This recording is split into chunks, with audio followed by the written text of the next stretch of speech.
Ladies, verbally acknowledge, please. What have you been looking for? What have you found?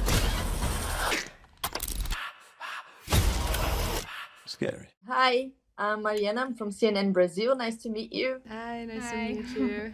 So, first of all, congrats on the movie. I couldn't blink. It's kind of actually weird seeing the three of you like that, smiling, happy next to each other. Hugh, I'm going to start with you. And when I say we, I mean myself and the whole world, we are used to seeing your charming smile in rom-coms. But when I saw your first smile in your first scene of the movie, I thought, that's different. There was something extremely scary there.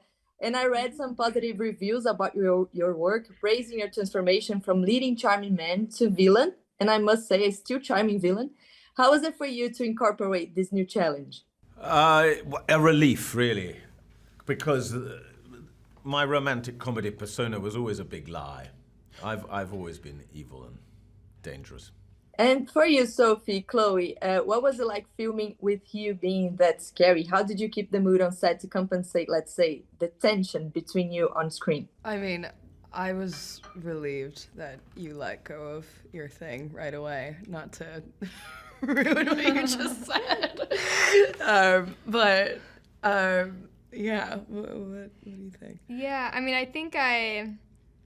I mean, he's not super explicitly sinister, so I think, like, I don't know, you could head trip in between takes, like, is he actually nice? But yeah, I think I'm putting myself in Paxton's, shoes of just, like, kind of believing, this nice persona and not thinking anything of it. Your character, Mr. Reed. But I also believe you're a nice person. Well, I believe it's true. It's very much up for debate. Yeah, no, it was definitely, we all had a good time. Was there any scary moment behind the scenes too? It was quite creepy. The whole thing was dark, wasn't it? It was so dark and dusty. We had that amazing set. Amazing set. By Philip Messina and wonderful spooky lighting. And we were there, stuck there for 5 or 6 weeks in the same place with a lot of smoke machines. Mm-hmm. And it wasn't what I'd call a joyful or hilarious experience, but I think very appropriate to the film we made. Yeah, and it must be so hard to make horror movies nowadays because people kind of already know what's going to happen before the big moment. It's the girl who goes into the dark street, the killer that hides behind the door. How do you think the movie surprises in that sense? Where's the horror in the story? You answer the door with a watering can, so he can't be that bad. He's like loves plants, and I don't think he gives off major danger vibes when we go up to his door.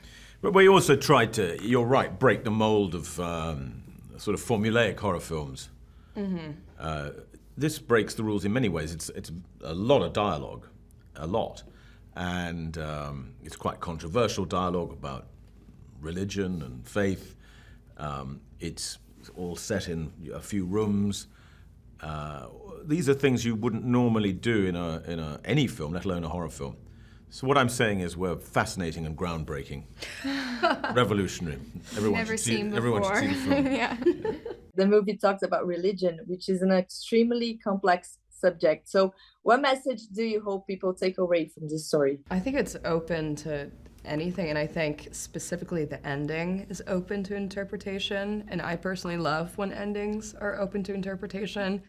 And I find myself feeling differently every time I watch the movie. Last time we watched the movie, I left feeling like emotional and hopeful, and the first time I left feeling really doomed. Mm-hmm. So it's interesting to have a different reaction each time. Yeah, I think whatever your initial reaction is, or your thought on what the ending is probably that blank reaction it speaks to your beliefs. And I don't know, I've had so many different theories on the ending and like what it means, and I have no hope or like agenda. I don't think the movie has any sort of agenda that's trying to push. It's just maybe a conversation within yourself. I think, yeah, it should unsettle people. Mm-hmm. It should disturb people.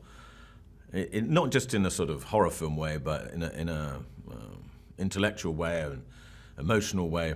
Our aim is to put people in therapy for years after. Yeah. In your opinion, what was the most difficult scene to do for each one of you? I know mine. I mean, I know yours. Okay, Let's that's see if we fine. can do each other's. Okay. Cold chamber. Cold chamber. Cold chamber. Right at the end. It was just so cold, and there were so many lines, and I Yeah. feel like the stakes were so high of like, Yeah, this that is was, like the highest. an important, Yeah. part and emotional, and there was just, okay, maybe if it was just that element, but it was that, and the setting, it's cold, and we got lines that are just, there's just so many lines. Yeah, for Yeah, me it was taking the bikes up that staircase. Oh, yeah, Because I yeah. was so out of shape. Yeah, that was, I love that scene. I know, it's great, but I Cute. couldn't get words out. yeah. No, that was difficult. Physically difficult, Yeah, for sure. physically difficult. Yeah. And for you, Hugh, was the cold chamber as well? That was not easy, but the weirdest thing. There's the scene when they finally come into the big library room. Mm-hmm. At the beginning of that, when I watch the film, I can see I'm very uncomfortable. I didn't really like. Sometimes you just don't like something. I didn't like the blocking. Where you move as an actor. Mm-hmm. I had to hold a box of books, and I was confused. I thought, well, I can hear what they're saying, and I shouldn't be hearing what they're saying. Anyway, I struggled that day. Hugh, you've been to Brazil.